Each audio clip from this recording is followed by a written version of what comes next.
चलिए तो आज हम लोग पढ़ेंगे माइक्रोब्स के बारे में कि कैसे हमारे माइक्रोब्स हमें बायो कंट्रोल एजेंट प्रोवाइड करते हैं। मतलब क्या है इसका कि जो हमारे प्लांट हैं यानी कि क्रॉप बोल लो उसको कैसे हमारे माइक्रोब्स या फिर इंसेक्ट प्रोटेक्ट करते हैं नेचुरली।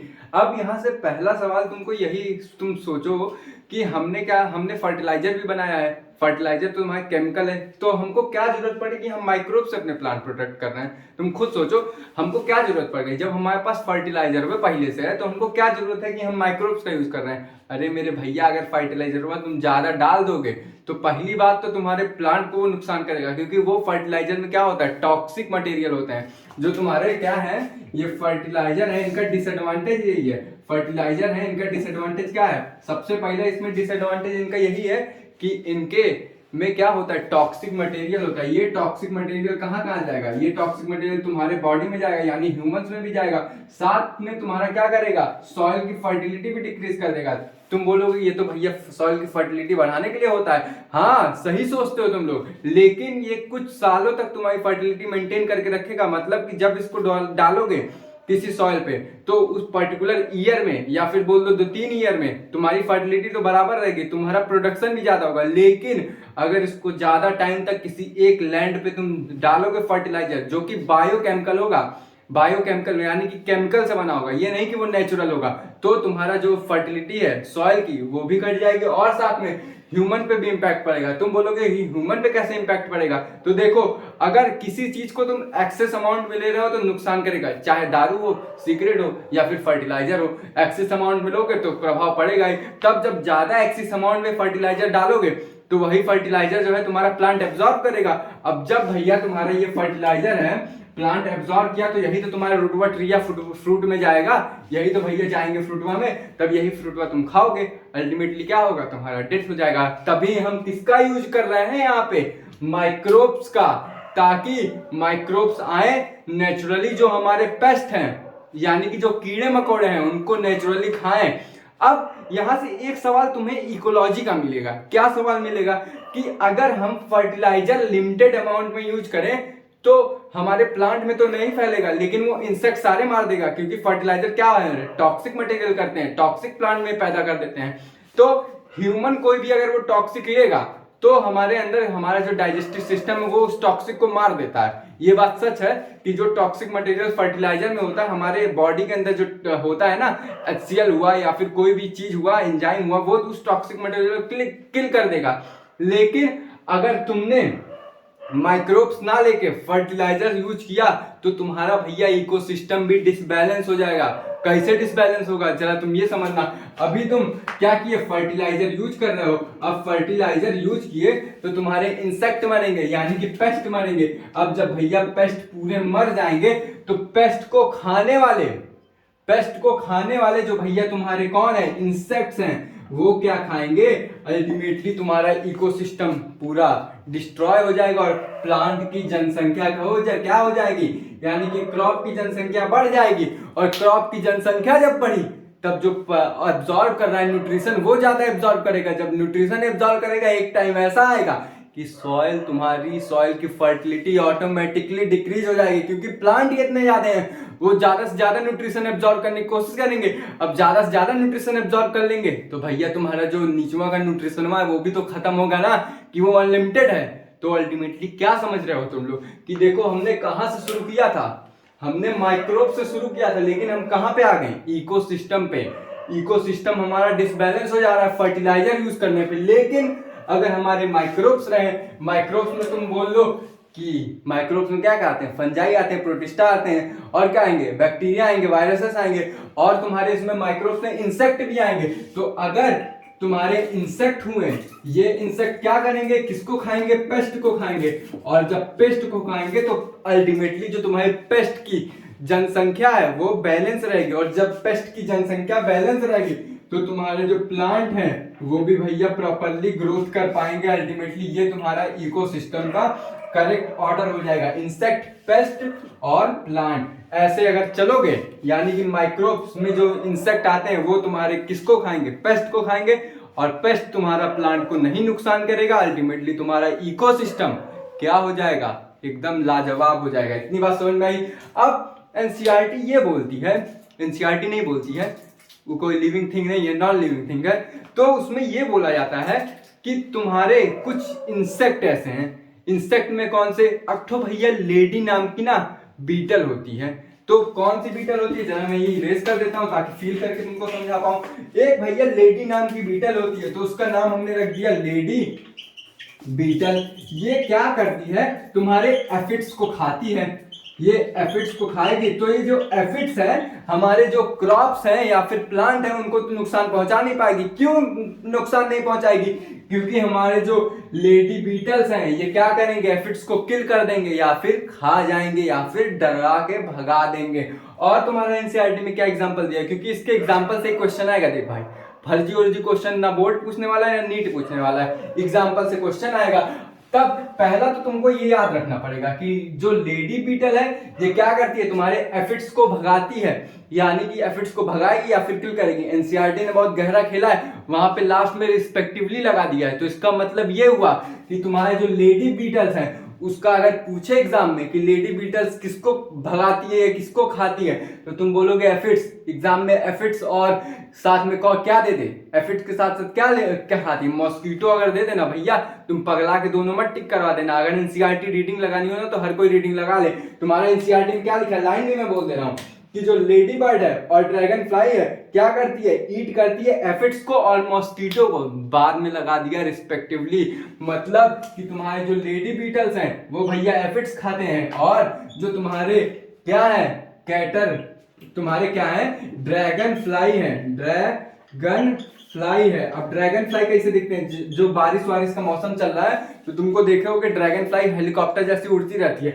वो ड्रैगन फ्लाई तुम्हारा क्या खाती है, मॉस्किटो खाती है। मॉस्किटो खाएगी, अल्टीमेटली तुम्हारे मॉस्किटो की भी जनसंख्या बैलेंस रहेगी, ना मॉस्किटो ज्यादा हो पाएंगे ना मॉस्किटो कम हो पाएंगे। अगर तुम सोचो कि तुम्हारे मॉस्किटो ना हुए मतलब कि ड्रैगन फ्लाई ना हुए तो तुम्हारे मॉस्किटो ज्यादा रहेंगे तो इनकी जनसंख्या ज्यादा रहेगी। जब इनकी जनसंख्या ज्यादा रहेगी तो अल्टीमेटली क्या प्रभाव पड़ेगा, तुम्हारा जो इकोसिस्टम है वो क्या हो जाएगा, पूरा डिसबैलेंस हो जाएगा।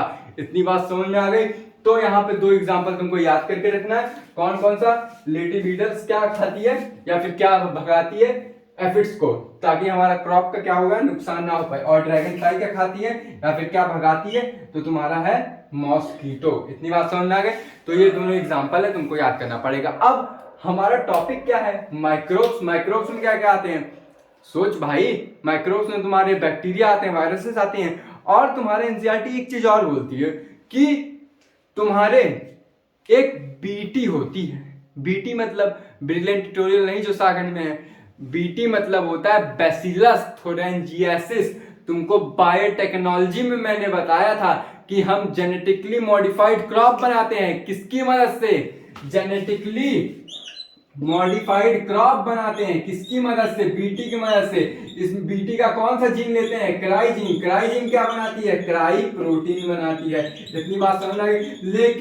लेकिन भैया यहाँ पे तो हम बायोटेक्नोलॉजी का यूज तो करेंगे नहीं, है कि नहीं। यहाँ पे बायोटेक्नोलॉजी का यूज तो हम करने नहीं जा रहे हैं। क्यों, क्योंकि ये चैप्टर भैया बायोटेक्नोलॉजी पहले आ रहा है, तो एनसीईआरटी का सीक्वेंस भी बहुत ध्यान रख के पढ़ना पड़ता है। समझ में आए, वो पागल लोग नहीं बना दिए, समझ में आए। ये तो मेरे पढ़ाने का तरीका ऐसा है, लेकिन एनसीईआरटी भी बेवकूफ नहीं है जो तुमको इस टाइप का सीक्वेंस दे देगी। तो यहाँ पे तो हमने जेनेटिक ट्रांसफर करना सीखा नहीं, यानी कि बायोटेक्नोलॉजी की मदद से हमने अपना जीन किसी और के अंदर इंसर्ट करना तो सीखा है नहीं। तो इसका मतलब कि हम क्या लेंगे, बीटी लेंगे, बैसिलस थोरेंजिएसिस लेंगे। तुम कभी किसी दुकान पे जाओगे फर्टिलाइजर के, बोलोगे बीटी दे दाम में, तो वो एक पैकेट में दे देगा, समझ में आए। वही पैकेट का जो बीटी है तुम क्रॉप पे या फिर अपने प्लांट पे जाके छिड़कोगे तो अल्टीमेटली वो जो उसके अंदर माल मुद्रा रहेगी वो तुम्हारा प्लांट एब्जॉर्ब कर लेगा, by the help of roots के एब्जॉर्ब करेगा। तो जब एब्जॉर्ब करेगा पूरे प्लांट में, मैं प्लांट हूं, मान लो कि पूरे प्लांट में मेरे जब बीटी मेरे पैर पे डाला गया तो पूरे प्लांट में आ गया, नाच नहीं रहा हूं, तो पूरे बॉडी में आ गया मेरे, यानी कि प्लांट में आ गया। तो जब प्लांट में आ गया, कोई इंसेक्ट मेरे पास आया, यहाँ पे खा लिया, तब वो भैया बीटी क्या करेगा, बीटी कोई इंसेक्ट खाया, यानी कि कैटरपिलर मान लो खाया मुझको, तो जब भैया ये तुम्हारी जो कैटरपिलरवा है ये क्या करेगा, जब कैटरपिलर, ये तुम्हारी कैटरपिलर है, जब कोई कैटरपिलर किसी प्लांट को, यहाँ पे प्लांट में बना दे रहा हूँ, जब कोई कैटरपिलर किसी प्लांट को खाएगी तो उसके गट्स में, ये उसका गट्स है, इसके मिड गट में जाएगा, वो क्या बीटी मिड गट्स में जाएगा और वहां पर परफोरेशन करेगा, यानी कि छेद करेगा, पोर्स करेगा, और अल्टीमेटली तुम्हारे जो क्या है कैटरपिलर है वो क्या हो जाएगी, लीड्स टू, यानी कि वो मर जाएगी। इतनी बात समझ में आ गई। तो यहाँ पे तुम ये देख रहे हो कि बीटी क्या है, बीटी भैया तो बैसिलस थुरिंजियसिस, बैसिलस यानी होता है कि रॉड शेप स्ट्रक्चर होता है, तो भैया ये तुम्हारी पक्का क्लियर होगा, ये तुम्हारी बैक्टीरिया होगी, कंफ्यूज मत होना। तो ये तुम्हारी एक तरीके की बैक्टीरिया, अब हमने माइक्रोब से पहला स्टेप रख दिया है। ये बीटी क्या है, बीटी क्या है बोलो, बीटी भैया बैक्टीरिया है। ये जैसे ही हम किसी प्लांट पे छिड़केंगे मार्केट से लेकर आके, तो वो प्लांट एब्जॉर्ब कर लेगा बीटी, और अल्टीमेटली कोई भी कैटरपिलर उसको खाएगा, जब उसके मिडगट में पहुंचेगा वहां पे उसको प्रॉपर पीएच मिलेगा, प्रॉपर एल्कलीन मिलेगा, अल्टीमेटली वहां पे ये क्या हो जाएगा, जो प्रोटॉक्सिन है, मैंने बताया था, ज्यादा डीप में नहीं ले जाऊंगा, जो प्रोटॉक्सिन है वो टॉक्सिन में कन्वर्ट हो जाएगा उसके मिडगट में, और अल्टीमेटली क्या करेगा, तुम्हारे पेटवा में छेद कर देगा, मेरे पेटवा में नहीं भैया, कैटरपिलर के पेटवा में, वहां पे क्या करेगा, छेद करेगा और निकल जाएगा बाहर से। इतनी बात समझ में आ गई। तो हमने क्या क्या पढ़ा अभी तक, जो लेडी बीटल्स हैं क्या किसको खाती है या फिर किसको मारती है, एफिड्स को, जो तुम्हारी ड्रैगन फ्लाई है किसको मारती है, किसको खाती है, मॉस्किटो को, और जो बीटी है यानी कि बैसिलस थुरिंजियसिस, ये क्या है, बैक्टीरिया वायरस प्रोटोजोवन क्या है, बैक्टीरिया है। ये क्या करेगी भैया, तुम्हारे कैटरपिलर प्लांट में जाएगा, न्यूट्रिशन अब्सॉर्ब करेगा, तो जैसे ही कोई कैटरपिलर खाने आएगा तो वो क्या हो जाएगा, मर जाएगा। इतनी बात समझ में आ गई। अब तक तो हमने बैक्टीरिया के बारे में पढ़ा, अब हम कुछ फंगस के बारे में पढ़ लेते हैं, वरना फंगस भाई बुरे मान जाएंगे, क्योंकि वो भी किसमें आते हैं, माइक्रोब्स में आते हैं। इतनी बात समझ में आ गई। तो अब हम फंगस के बारे में थोड़ा पढ़ लेते हैं। कल ये लेक्चर मैं पूरा कंप्लीट कर दूंगा, मतलब कि कल ये चैप्टर पूरा कंप्लीट हो जाएगा, कोशिश करूंगा कल सुबह ही पढ़ा दूंगा, क्योंकि मैं 5-6 दिन के लिए क्लास नहीं ले पाऊंगा, क्योंकि मेरे स्कूल में प्री बोर्ड होने वाला है और ऑफलाइन मोड पे होने वाला है, तो मैंने पढ़ा नहीं पाऊंगा, सॉरी। तो मैं कल तक ये चैप्टर कंप्लीट कर दूंगा, और मैंने पूरा 5 चैप्टर कंप्लीट कर चुका, एक चैप्टर बचा है टर्म 2 के हिसाब से। कौन सा chapter, biodiversity and it's conservation, वो मैं अच्छे से फिल करवा के पढ़ा दूंगा। कब तक 15 तारीख से पहले। इतनी बात समझ में आई। तो अब हम कुछ फंगस के बारे में पढ़ लेते हैं। एक फंगस दिया एनसीईआरटी में, कौन सा फंगस, एक होते हैं ट्राइकोडर्मा। अब देखो भैया, ज्यादा कुछ तो पता नहीं ट्राइकोडर्मा के बारे में, बस ये पता है कि ये फ्री लिविंग होते हैं। फ्री लिविंग यानी कि ये किसी पे भैया डिपेंड नहीं रहते, ये आजाद रहते हैं, तभी तो भैया फ्री मतलब आजाद, लिविंग मतलब जिंदा, यानी कि ये आजाद घूमते हैं। लेकिन इनका भैया बहुत गहरा मित्र होता है रूट। कौन होता है इनका बहुत ही गहरा मित्र होता है, ये भैया रूट होता है, ये इनका रूट है। तो ये रूट क्या होता है, इनका गहरा मित्र होता है, तो इसको रूट इकोसिस्टम बोल देते हैं, यानी कि इसका रूट से काफी अच्छा तालमेल बैठता है।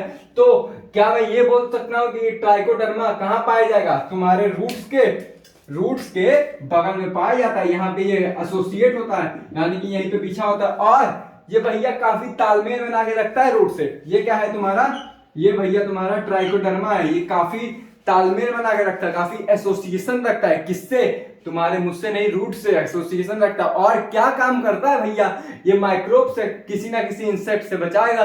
तो ये भैया इंसेक्ट पे कोई पेस्ट, मतलब रूट पे, सॉरी इंसेक्ट बोल दिया, तो कोई रूट पे कोई पेस्ट या फिर कोई तुम्हारे पैथोजन या फिर कोई डिजीज कराने वाले एजेंट हो गए। जैसे तुमने क्या पढ़ा था इससे पहले वाले चैप्टर पे, जो तुम्हारा टोबैको प्लांट रहता है उस पे कौन हमला करता है, उसकी रूट पे, याद करो, नहीं याद आ रहा ना, भूल गए, छोड़ो मत जानो। तो तुम्हारे रूट पे क्या टोबैको वाले, जो टोबैको प्लांट था उसके रूट पे कोई अटैक कर दे रहा था, समझ में आया। तो उसके रूट पे जब कोई अटैक कर रहा था तो भैया हमने क्या दिया था उसको, आरएनए इंटरफेरेंस दिया था। अब जब आरएनए इंटरफेरेंस दिया तो भैया रूट का इन्फेक्शन नहीं हो पा रहा, यानी कि एमआरएनए से प्रोटीन में कन्वर्ट नहीं हो पा रहा, तो इन्फेक्शन नहीं हो पा रहा। लेकिन वो बायोटेक्नोलॉजी की बात है, यहाँ पे बायोटेक्नोलॉजी का उपयोग नहीं किया गया है। तो यहाँ पे क्या होगा, जो ट्राइकोडर्मा है वो एसोसिएशन बना लेगा, यानी कि ये लोग एक दूसरे पे डिपेंड रहेंगे, तुम हमें दोगे हम तुम्हें देंगे। तो ये भैया क्या करेगा, फ्री लिविंग है और साथ में इकोलॉजी यानी कि इकोसिस्टम मेंटेन करता है रूट के साथ, और रूट को बचाता है किसी भी पैथोजन से,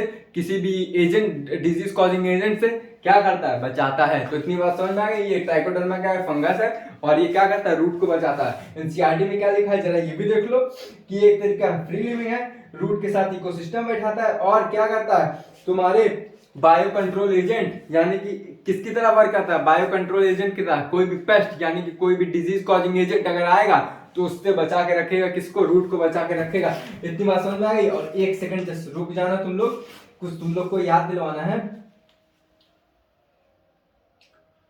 हाँ, क्या था, मैंने बायोटेक्नोलॉजी में मैंने ये बताया था कि जो तुम्हारे रूट होते हैं उनपे, जो टबैको रूट होते हैं, सुरती वाले रूट पे, जो सुरती वाले रूट होते हैं उस पे कौन इन्फेक्शन डालता है, निमेटोड्स डालते हैं। कौन से, मेलिडोजिनी इनकॉग्निशिया। ये भैया अपना जब डीएनए छोड़ेंगे, डीएनए से हमारा नहीं बनेगा, हमारे से प्रोटीन बनेगा, वही क्या करेगा, तुम्हारे रूट को इन्फेक्ट करेगा। लेकिन अगर तुम वहां पे आरएनए इंटरफेरेंस डालोगे तो रूट को इन्फेक्ट नहीं कर पाएगा। ज्यादा तेज हो गया ना, तो जाके वो वाला लेक्चर लगा के आना, समझ में ऐसा सुन रही। तो यहाँ पे क्या होता है, ये एसोसिएशन होता है, फ्री लिविंग होता है, रूट के साथ इकोसिस्टम बना के बैठता है, और क्या करता है, रूट को प्रिवेंट करता है किसी भी पैथोजन से या फिर पेस्ट से। और ये क्या कहलाता है, एक तरीके का बायो कंट्रोल एजेंट कहलाता है। अब हमारा लास्ट टॉपिक आज का लास्ट टॉपिक है, हम एक तो वायरस होते हैं भैया। अब हमने भैया फंगस की बात की, बैक्टीरिया की बात की, वायरस की बात करनी चाहिए कि नहीं, बोलो बदतमीज कहीं के। अब वायरस का ट्रेंड चल रहा है भैया, कोरोना वायरस है, बैक्टीरिया उक्टीरिया कुछ नहीं होते, वायरस। एक तुम्हारे होते हैं बैक्लो वायरस होते हैं। अब भैया ये बैक्लो वायरस करते क्या है, जरा ये जान लेते हैं। बैक्लो वायरस एक प्रकार के वायरस होते हैं जो कि हमें बचा के रखते हैं, किससे, ये तो कन्फर्म है ना भैया कि ये किसी पैथोजन से बचाएंगे, यानी कि जो रूट में यानी कि कोई क्रॉप में डिजीज ना कॉज करते, तो ये उससे बचाएंगे। तो ये पहले ये जान लो कि ये जो वायरस होते हैं ये तुम्हारा एक तरीके का बायो कंट्रोल एजेंट की तरह वर्क करेंगे, क्योंकि हमारा टॉपिक ही क्या है, बायो कंट्रोल एजेंट। तो ये जो बैक्लो वायरस होते हैं ये किससे बचा के रखते हैं भैया, ये तुम्हारा बचा के रखते हैं किसी भी डिजीज कॉजिंग क्या, पैथोजन से, यानी कि कोई भी प्लांट को, कोई भी इंसेक्ट नहीं, पेस्ट हार्म ना पहुंचा दे, उससे बचा के रखते हैं। लेकिन ये जो बैक्लो वायरस है इसकी खासियत क्या है, अबे पगला गए हो क्या, सवाल तो यही बनेगा ना कि इस टॉपिक में तो सब बायो कंट्रोल एजेंट की तरह उपयोग हो रहा है, लेकिन उसमें भैया खास बात क्या है, खास बतिया तो जान लेते हैं। तो ये देखो भैया नैरो स्पेक्ट्रम होते हैं, और क्या होते हैं, नैरो स्पेक्ट्रम के साथ साथ नैरो स्पेक्ट्रम होते हैं, और साथ में क्या होते हैं, स्पेसिफिक होते हैं। अब तुम इसका मतलब समझना जरूरी है ना कि ये नैरो स्पेक्ट्रम क्या होता है और स्पेसिफिक क्या होता है, सॉरी स्पेशल लिख दिया, स्पेशल स्पेसिफिक क्या होते हैं। हाँ, स्पेशल स्पेसिफिक क्या होते हैं, जरा ये भी बतिया समझ लेते हैं ना, तो मैं ऐसे रटवा दूंगा, तुम सुन लोगे, तुम बस काम खत्म। तो यहाँ पे सवाल बनता है नैरो स्पेक्ट्रम और स्पेशल स्पेसिफिक क्या होता है। मतलब ये जो वायरस है कुछ इंसेक्ट पे, ये जो वायरस है भैया कुछ इंसेक्ट पे अटैक करेंगे। मतलब कि कुछ इंसेक्ट, अगर कोई इंसेक्ट आएगा, ये किसी प्लांट पे हमने वायरस डाला यानी कि माइक्रोब्स डाला, जो कि उसमें किसकी तरह एक्ट करेंगे, बायो कंट्रोल एजेंट की तरह। तो कोई भी प्लांट ह्यूमन अगर खाया तो ह्यूमन को कुछ नहीं होगा, यानी कोई एनिमल खा लिया, कोई मैमल खा लिया, या फिर कोई बर्ड खा लिया, या फिर कोई फिश खा लिया उस प्लांट को, तब भैया एक्ट नहीं करेगा। ये किस पे अटैक करेगा, सिर्फ और सिर्फ अटैक करेगा किस पे, इंसेक्ट पे और कुछ अदर्स यानी कि कुछ और ऑर्थोपॉड्स क्या होते हैं, ऑर्थोपॉड्स तुम्हारे जो इनके पास ज्यादा पांव होते हैं उन्हीं को ऑर्थोपॉड्स बोलते हैं, तो ऑर्थोपॉड्स बोलते हैं। तो ये कुछ इंसेक्ट पे अटैक करेंगे, ये मार्क कर लेना, दिमाग में बैठा लेना डिस्क की तरह। तो ये किस पे अटैक करेंगे, ये किस लिए स्पेसिफिक है, याद रखना, ये भैया तुम्हारे इंसेक्ट पे अटैक करेंगे और किस पे, ऑर्थोपोड्स पे अटैक करेंगे। और ये नैरो स्पेक्ट्रम और स्पेशल स्पेसिफिक क्या होता है, जरा ये समझना। मतलब कि ये एक पर्टिकुलर इंसेक्ट पे ही अटैक करेंगे, ये सारे इंसेक्ट को नहीं मार पाएंगे, सारे बर्ड्स को नहीं मार पाएंगे। अगर बर्ड्स को मारे तो सारे बर्ड्स को नहीं मार पाएंगे, सारे मैमल्स को नहीं मार पाएंगे, यानी कि सारे फिशेस को नहीं मार पाएंगे। ये एक पर्टिकुलर होते हैं, यानी कि एक पर्टिकुलर स्पेसिफिक चीज को ही ये लोग किल करेंगे। यानी कि कौन कौन से स्पेसिफिक चीज होते हैं, इंसेक्ट हुआ और ऑर्थोपोड्स हुआ। इतनी बात समझ में आ गई। अब एक एनसीईआरटी में लास्ट लाइन लिखी है, उसका मतलब तुम लोग समझ लेना कि एनसीईआरटी ये बोल रही है कि तुम्हारी एक ऑर्गेनाइजेशन है IPM integrated pest management programme, नाम से क्लियर है, कोई ऐसी ऑर्गेनाइजेशन जो तुम्हारे पेस्ट को मेंटेन करके रख सके। और पेस्ट को कौन मेंटेन कर सकता है, मैंने पहले ही बताया था, चीख चीख के बताया, क्या, माइक्रोब्स। अगर हम फर्टिलाइजेशन का यूज किए, फर्टिलाइजर का यूज कर लिए तो भैया तुम्हारा इकोसिस्टम वन अब डिसबैलेंस हो जाएगा।